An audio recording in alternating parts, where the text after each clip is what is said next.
আপনারা সবাই আমার জন্য দোয়া করবেন। আমার অবস্থা দেখতেই পাচ্ছেন আপনারা, আমি মানে কতটা কষ্ট হচ্ছে, তারপর আমার খুব ভালো লাগতেছে।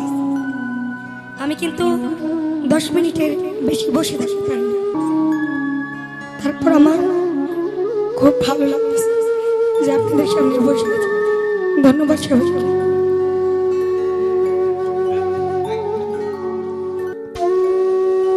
Hello hello hello.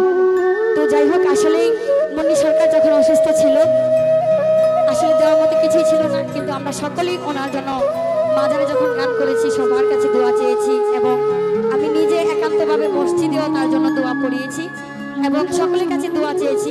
তো ইনশাআল্লাহ আপনাদের দোয়া একটু একটু করে মুন্নি সরকার ভালো হয়ে যাচ্ছে। তো আসলে দোয়াটাই সবচেয়ে বড় জিনিস। ইনশাআল্লাহ তুমি একদিন অবশ্যই খুব আর্লি ঠিক হয়ে যাবে। তোমার প্রতি ভালোবাসা, এবং যার কথা বলেছেন উনি নিজে এখানে আছেন, ওনার প্রতিও সালাম। আসসালাম।